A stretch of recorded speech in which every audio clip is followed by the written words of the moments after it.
تو اس بنا پر قرآن کی اہمیت بھی اس سے اپنے طور پر ثابت ہوتی ہے، اور ہم یہ جانتے ہیں کہ روزوں کی فرضیت کے ذریعے سے گویا اللہ تبارک و تعالیٰ نے قرآن مجید کو، اور یا دوسرے الفاظ میں ہم کہیں دین پر عمل کرنے اور عمل کرنے کے لیے جو قوت اور جو صلاحیت درکار ہوتی ہے وہ اللہ تعالیٰ نے روزوں کے ذریعے سے پیدا کرنی چاہیے اپنے بندوں کے اندر۔ اور پھر رمضان کے اختتام پر عید الفطر جو مسلمانوں کے لیے عید کا دن ہے، اور اس دن اللہ تعالیٰ کی کبریائی بیان کی جاتی ہے، جیسا کہ حدیث کے مطابق حکم دیا گیا ہے کہ اس دن تکبیر کہتے ہوئے مسلمان عیدگاہ کی طرف روانہ ہوں، اللہ اکبر لا الہ الا اللہ، اللہ اکبر اللہ اکبر وللہ الحمد۔ گویا کہ فضا میں تکبیر گونج جانی چاہیے، اور اس طریقے سے کہ گویا مسلمانوں کی ایک شوق، شان و شوقت سامنے آئے، اجتماعیت سامنے آئے، اور مسلمان اس تکبیر کی ادائیگی زبان سے کرتے ہوئے گویا ایک راستے سے عیدگاہ کی طرف جائیں، اور حدیث سے یہ واضح ہے کہ وہ دوسرے راستے سے آپ صلی اللہ علیہ وسلم لوٹتے تھے، دوسرے راستے سے واپس لوٹیں۔ گویا مسلمانوں کی عظمت، ان کا اتحاد اور ان کی شان و شوقت، یہ ساری چیزیں عید الفطر کے ذریعے سے ظاہر ہوتی ہیں، اور اللہ تبارک و تعالیٰ کی جو تکبیر بیان کی جاتی ہے، اس کی کبریائی کا اعلان جو کیا جاتا ہے، اس کے ذریعے سے گویا ایک خوبصورت منظر ہمارے سامنے آ گیا ہے کہ تمام جو لوگوں نے روزے رکھے ہیں اور اس کے بعد وہ اپنے رب کی طرف لوٹ رہے ہیں، اپنے رب سے دعا و مناجات کرنے کے لیے، اور ان روزوں کے ادائیگی کے بعد اب وہ اللہ تعالیٰ کے شان میں اس کی عظمت و کبریائی بیان کرتے ہوئے ایک خالی میدان کی طرف جا رہے ہیں اپنے رب کے سامنے سجدہ ریز ہونے کے لیے۔ اور اس وقت امیر و غریب تمام تر لوگ ایک ہی صف میں کھڑے ہو کر کے بغیر کسی نسلی، قبائلی، خاندانی تفاوت کے ایک ہی ماں باپ کی اولاد کے طور پر، ایک ہی خدا کے پرستار کی حیثیت، ایک رسول کی امت کی حیثیت سے، اور ایک قرآن کے فرمانبردار بن کر کے گویا وہ اپنے پیدا کرنے والے خالق و مالک کے آگے سر جھکا دیتے ہیں کہ انہوں نے ایک مہینے تک اپنے رب کی اطاعت میں اپنے آپ کو لگایا، اور اب وہ اس سے صلہ چاہتے ہیں۔ اور اس کے بارے میں وہ حدیث ہمارے سامنے ہے کہ جس میں نبی کریم صلی اللہ علیہ وسلم نے فرمایا کہ جب عید الفطر کا دن آتا ہے تو اللہ تبارک و تعالیٰ فرشتوں کے سامنے اپنے بندوں پر فخر کرتا ہے اور پوچھتا ہے کہ اے میرے فرشتوں، اس مزدور کی کیا جزا ہے جو اپنے کام مکمل کر لے؟ فرشتے جواب دیتے ہیں کہ اس کی جزا یہ ہے کہ اس کو پورا پورا بدلہ دیا جائے۔ اللہ تبارک و تعالیٰ فرماتے ہیں کہ میرے بندوں اور بندیوں نے اپنا فرض ادا کر دیا اور وہ دعا کے لیے نکلے ہیں، میری عزت و جلال کی قسم، میں ان کی دعاؤں کو قبول کروں گا۔ میرے بندوں، گھروں کو لوٹ جاؤ، میں نے تمہیں بخش دیا۔ نبی کریم صلی اللہ علیہ وسلم فرماتے ہیں کہ پھر بندے اس حال میں لوٹتے ہیں کہ ان کے گناہ معاف ہو چکے ہوتے ہیں۔ یہ گویا کہ ایک عظیم بشارت ہے، اور اس سلسلے میں ہمیں ایک خوشی کا احساس ہوتا ہے۔ اب آپ کے ایک سوال آپ کے ذہن میں اٹھے گا کہ خواتین تو اس میں شامل نہیں ہوتی، تو اس سلسلے میں میں کہنا چاہوں گی کہ خواتین کے لیے بشارت اپنے طور پر موجود ہے، لیکن یہ کہ آپ صلی اللہ علیہ وسلم نے حدیث میں یہ بات فرمائی ہے کہ خواتین مردوں کے ساتھ جا کر کے نماز میں شریک ہوں، اور حائضہ عورتیں وہ مسجد میں مطلب نماز سے، مسجد کے عیدگاہ میں نماز سے الگ رہیں اور وہ دعاؤں میں شریک ہوں۔ تو گویا کہ خواتین کو اس سے روکا نہیں گیا ہے، اب یہ ہمارے یہاں ہماری امت میں اس چیز کے لیے یہ چیز قابل افسوس ہے کہ انہوں نے اس چیز کو بالکل ایک طرح سے بند کر رکھا ہے، اور خواتین کو مسجدوں میں عیدگاہ میں مطلب نماز جمعہ میں اور عیدگاہ میں جانے کی اجازت نہیں ہوتی سوائے چند مقامات کے، یعنی کچھ جگہوں پر اس کا نظم الحمدللہ قائم ہے۔ تو اس لیے رمضان المبارک کے نے جو پیغام ہم کو دیا ہے، جس طریقے سے ہماری تربیت کرنے کی کوشش کی ہے اور جس طریقے سے ہمیں ہر لحاظ سے تیار کیا ہے، اس کے اثرات ہمارے اوپر پائے جانے چاہیے۔ یہی عید الفطر کا پیغام ہے۔ اسی کے لیے ایک میدان میں لوگ جمع ہو جاتے ہیں، ایسی جگہ پر نہ شامیانہ ہے، نہ کوئی دوسری چیز ہے، نہ کوئی اس میں شان و شوکت کا ایسا دوسرا جیسا کہ دوسری جگہوں پہ پایا جاتا ہے، اس میں کوئی مظاہرہ نہیں ہے، بلکہ بہت ہی سادگی کے ساتھ سب لوگ اللہ تعالیٰ کے سامنے سجدہ ریز ہوتے ہیں اور دعائیں کرتے ہیں۔ تو گویا اس طریقے سے اللہ تبارک و تعالیٰ ان کی تمام تر دعا و مناجات کو قبول فرماتا ہے اور ان کی بخشش فرماتا ہے۔ لیکن اس کے ساتھ ساتھ ہمیں وہ حدیث بھی یاد رہنی چاہیے جس میں نبی کریم صلی اللہ علیہ وسلم نے فرمایا، جو حضرت ابو ہریرہ سے مروی ہے، کہ راقم انف رجل ذکرت عنده فلم یصلی علیہ، یعنی آپ نے کہا کہ اس شخص کے ناک خاک آلود ہو جس کے پاس میرا ذکر کیا گیا، بس اس نے مجھ پر درود نہیں بھیجا۔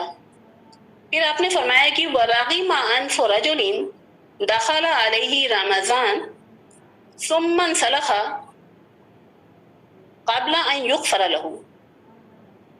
کہ اس شخص کی بھی ناک خاک آلود ہو جس کے اوپر رمضان داخل ہوا، پھر رمضان رخصت ہو گیا اور وہ اپنی بخشش نہیں کرا سکا، اس کو معاف نہیں کیا گیا، اس کی مغفرت نہیں ہوئی۔ یہ انتہائی سخت وعید ہے۔ مزید آپ صلی اللہ علیہ وسلم نے فرمایا کہ وَرَغِمَ أَنْفُ رَجُلٍ أَدْرَكَ عِنْدَهُ أَبَوَاهُ الْكِبَرَ فَلَمْ يُدْخِلَهُ الْجَنَّةَ، یعنی اس شخص کی بھی ناک خاک آلود ہو جس نے اپنے والدین کو بڑھاپے کی حالت میں پایا، بس اس نے ان دونوں کی خدمت کر کے جنت میں داخل نہیں ہو سکا۔ یہ اس طرح کی کئی حدیثیں مروی ہیں، جس میں ایک حدیث یہ بھی ہے کہ آپ ایک ممبر پر چڑھے تو اس میں آمین کہا، دوسرے پہ چڑھے تو آمین کہا، لیکن عبارت تھوڑے فرق کے ساتھ یہی ہے۔ یہاں پر جو بات آپ صلی اللہ علیہ وسلم کہہ رہے ہیں راغم انف رجل، اس شخص کا کی ناک خاک آلود ہو، اس کا مطلب یہ ہے کہ خوابہ خسرہ، کہ وہ شخص ناکام ہو گیا، وہ شخص خسارے میں رہا، ذلہ، وہ شخص ذلیل ہوا، وہ شخص عاجز و درمادہ ہوا، اس کی ناک گویا مٹی سے رگڑ گئی۔ کتنی زیادہ یہ سنگین چیزیں ہیں جو کہ ہمارے سامنے آ رہی ہیں اور ہمیں تنبیہ کر رہی ہیں کہ رمضان المبارک کا یہ مہینہ جو اب جا رہا ہے، ہم اس پر غور کریں۔ ابھی ہمیں ہمارے یہاں 29واں روزہ تو ہے ہی، لیکن اگر ہمیں 29 روزے کے بعد ہمیں چاند نظر بھی آ جاتا ہے تو عید کی رات ہماری اس کے بارے میں بھی مختلف احادیث ہیں جو کہ ٹائم نہیں ہے جس کو ذکر کیا جائے، لیکن یہ کہ اس میں ہم اللہ تبارک و تعالیٰ کے سامنے روئیں، گڑ گڑائیں اور اللہ تعالیٰ سے اپنے گناہوں کی معافی مانگنے کی کوشش کریں، اور ہم سوچیں کہ کسی طرح سے ہماری اس میں بخشش ہو جائے۔ لیکن صرف میری بہنوں، میں پہلے بھی کہہ چکی ہوں اور آج بھی کہوں گی کہ صرف بخشش ہو جانا ہمارے لیے کافی نہیں ہے، بلکہ یہ کہ اس کے بعد گناہوں کا نہ کرنا یہ چیز بھی ہے ہمارے سامنے رہنی چاہیے۔ لہذا ہمیں اس بات کی طرف بھی توجہ دینی ہے کہ اصلاً عید ان کی نہیں ہے جو محض کپڑوں، کھانوں اور دوسری چیزوں میں اپنی پوری زندگی گزار دیں یا گھروں کو بہتر سے بہتر سجاوٹ میں لگا لیں، سجاوٹ میں لگ جائیں، جیسا کہ ہے کہ ہمیں پردے بھی بدلنے ہیں، ہمیں گھر کی بھی، ہمیں پینٹ بھی کرانا ہے، ہمیں سب کچھ کرانا ہے، اس کا تذکرہ کرنے کا ٹائم نہیں۔ لیکن وہ اس بات کی فکر نہ کرے کہ اللہ تعالیٰ کیا ہم بخشش اپنی کروا سکے کہ نہیں کروا سکے، اپنے کو ہم پاکیزہ کر سکے کہ نہیں کر سکے، جس مقصد کے تحت رمضان کے روزے فرض کیے گئے تھے وہ مقصد ہم سے حاصل ہوا کہ نہیں ہوا۔ اور ساری توجہ وہ عید کے پکوان اور عید کے سامان میں لگا دے. لازماً عید خوشی کا موقع ہے اور لازماً ہم کو خوشی منانی ہے، لیکن یہ کہ ہمیں یہ دھیان رہنا چاہیے کہ حقیقتاً عید ان کی ہے جو اللہ تعالیٰ کی وعید سے ڈرے، اپنے کو سدھار لے. عید انہی لوگوں کی ہے جنہوں نے گناہوں سے توبہ کی اور سچی توبہ کی کہ دوبارہ وہ گناہوں سے کی طرف راغب نہ ہو، اور پھر یہ کہ وہ اپنی توبہ پر قائم رہیں. عید ان کی ہے جنہوں نے نیک بننے اور نیک اور خوشبخت لوگوں میں شامل ہونے کے لیے کوششیں کی. عید ان لوگوں کی ہے جنہوں نے تقوی اور پرہیزگاری کی زندگی آئندہ کے لیے بھی اختیار کر لی، صرف رمضان کے لیے نہیں. ہمارا جو مشاہدہ ہے وہ ہم یہ دیکھتے ہیں کہ عید کی کا چاند نظر آنے کے بعد سے ہی گھروں کے ماحول بدل جا رہے ہیں اور ہر طرح کی وہ چیزیں، وہ غلط افعال و اعمال انجام پا رہے ہیں جس کی شریعت اجازت نہیں دیتی. اور باقی عبادت مسجدیں ویران ہونا، عبادتوں سے غافل ہو جانا، مطلب متعدد چیزیں ہیں جس کو بیان کرنے کی ضرورت نہیں، بلکہ ہماری بہنیں خود اس کا مشاہدہ کرتی ہیں. تو ہمیں یہ دھیان رکھنا ہے کہ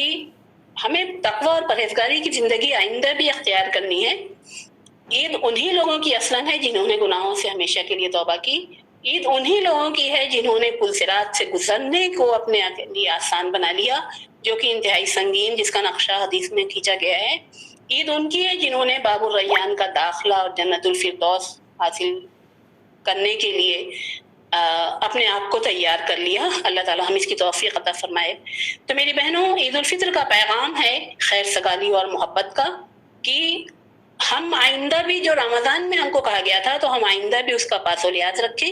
عید الفطر کا پیغام ہے اعلیٰ اخلاق و کردار اختیار کرنے کا، کہ رمضان میں ہم نے اگر جھوٹ، غیبت، چغلی، لڑائی جھگڑے اور کینہ اور بغض اور دوسری تمام تر برائیوں سے اپنے سینوں کو پاک صاف کیا ہے، تو ہم آئندہ بھی اعلیٰ اخلاق و کردار کو اختیار کریں. عید الفطر کا پیغام ہے امن و امان قائم کرنے کا، اور یہ امن و امان ضروری نہیں کہ معاشرے اور ملک میں ہو، بلکہ امن و امان ہمارے گھروں میں پہلے ہو، ہمارے محلے میں پہلے ہو، ہمارے خاندان میں پہلے ہو، اور اس کے آگے بڑھ کر کے ہم جہاں تک کر سکتے ہیں وہاں ضرورت ہے کہ امن و امان قائم کیا جائے. عید الفطر کا پیغام ہے عدل و انصاف کے قیام کا. عدل و انصاف ہم اپنے گھروں میں قائم کریں اور ہر ایک کو اس کا حق ادا کریں. حقوق کی ادائیگی کرنا ہمارے لیے لازم ہے.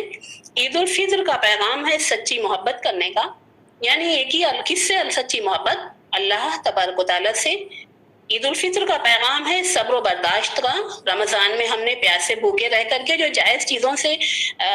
رک کر کے باز آ کر کے صبر و برداشت کی روش اختیار کی ہے، تو یہ صبر و برداشت ہم ہمیشہ آئندہ بھی دوسروں کے معاملے میں اس کو اختیار کیے رہیں، اور حتی الامکان اپنے آپ کو ناراضگی اور غصے سے لبریز نہ ہونے دیں. جیسا کہ یہ مشاہدے میں آتا ہے کہ بہت معمولی باتوں پر کبھی کبھی بہت شدید اختلاف ہو جایا کرتے ہیں. تو عید الفطر کا پیغام ہے صبر و برداشت کی جو عادت ڈالی گئی ہے وہ ہمارے اندر پروان چڑھے. عفو درگزر کی روش ہم اختیار کریں، یعنی یہ کہ بہت سی چیزیں دوسروں سے شاخ گزرتی ہیں، تو ایسی صورت میں ہمیں عفو درگزر کا سہارا لینا ہے. عید الفطر کا پیغام ہے کہ ہم منہیات سے بچنے کی کوشش کریں، یعنی جو ادنا درجے کی بھی برائیاں ہیں جن سے اللہ تعالیٰ نے منع فرمایا ہے، ہم اس سے اپنے آپ کو روکنے کی کوشش کریں. عید الفطر کا پیغام ہے کہ کما حق جملہ فرائض اور اللہ تعالیٰ کے احکام کی پابندی اختیار کی جائے. اس پر ہماری مکمل توجہ ہونی چاہیے، اور ہم اپنے گھروں کا، اپنے بچوں کا، اپنے رشتہ داروں کا، سب کا یہ جائزہ لیتے رہیں، اور نہایت حکمت اور ہمدردی اور محبت کے ساتھ ان کو اس بات کی طرف توجہ دلائیں کہ رمضان میں ہم نے ان چیزوں کو چھوڑے رکھا تھا، تو آج بھی ہم کو ان برائیوں کو چھوڑنا ہے اور احکام اللہ کی پابندی کرنی ہے. وہ احکام اللہ صرف رمضان کے لیے نہیں تھے. تو میرے بہنوں، عید الفطر کا پیغام یہ ساری چیزیں ہیں، جو چیزیں ہم کو رمضان میں جس کی پریکٹس کرائی گئی، جس کی ہمیں ٹریننگ دی گئی، ان ساروں پر عمل آوری کا گویا عید الفطر کا پیغام ہے. کلی زندگی میں ہم اللہ تبارک و تعالیٰ کی اطاعت و فرمانبرداری کو اختیار کر لیں. میرا ٹائم ختم ہو چکا ہے. میں یہ کہنا چاہوں گی کہ ان سارے پیغامات کو جو عید الفطر ہم کو دے رہی ہے، ان کو روب عمل لانے کے لیے ہمارے لیے لازم ہے کہ ہم اپنے نفس کو قابو میں رکھیں اور اپنے نفس کا تزکیہ کریں. تزکیہ کا مطلب اپنے خیالات کو پاکیزہ بنائیں، اپنے جذبات اور اپنے احساسات کو پاکیزہ بنائیں، اپنے الفاظ کو، اپنے بول چال کو پاکیزہ بنائیں، اپنی زندگی کو، اپنے اعمال کو پاکیزہ بنائیں. تو تبھی ہمارے لیے یہ سارے پیغام پر عمل آوری ممکن ہو سکتی ہے. کہا گیا ہے کہ لا خیر بخیر بعدہ النار ولا شر بشر بعدہ الجنہ. وہ خیر نہیں ہے جس کے بعد جہنم ہو، اور وہ شر نہیں ہے جس کے بعد جنت مل جائے. تو گویا کہ اس سلسلے میں بہت کچھ اپنے اوپر برداشت کرنا پڑے گا، اپنے نفس کو قابو میں کرنا پڑے گا. لیکن یہ کہ ولا شر بشر بعدہ الجنہ، کہ وہ شر نہیں ہے، وہ تکلیف نہیں ہے، وہ پریشانی نہیں ہے، وہ مصیبت نہیں ہے جس کے بعد ہمیں جنت مل سکتی ہے انشاءاللہ العزیز. حدیث الکیس من دان نفسہ وعمل لما بعد الموت والعاجز من تتبع نفسہ ہواها وتمنى علی اللہ الامانی. یہ بھی ہمیں پیش نظر رکھنے چاہیے کہ سمجھدار انسان وہ ہے جو آخرت کے لیے عمل کرے، جو اپنے نفس کو اس بات پر آمادہ رکھے کہ وہ آخرت میں کامیاب و کامران ہو جائے گا انشاءاللہ العزیز. اور وہ شخص سمجھدار نہیں ہے بلکہ عاجز و درمادہ ہے، جو کہ بس اپنی خواہشات کے پیچھے چلتا رہے اور جو مرضی ہو اس کو اختیار کرے، اللہ کی رضا اس کی خوشنودی کو نہ دیکھے. میں انہی باتوں پر اپنی بات ختم کرتی ہوں، اس دعا کے ساتھ کہ اللہ تبارک و تعالی ہمیں نیکی اور راستے پر چلنے کی توفیق عطا فرمائے، ہمارا خاتمہ ایمان پر کرے، ہمیں آخرت میں کامیابی عطا فرمائے. ہم تمام کو، مجھے اور آپ تمام کو، اور تمام تر امت مسلمہ کے افراد کو نیک روی اور راست روی پر گامزن کر دے اور جنت الفردوس میں اعلیٰ مقام عطا فرمائے. وآخر دعوانا الحمدللہ رب العالمین والصلاۃ والسلام علیکم ورحمۃ اللہ وبرکاتہ.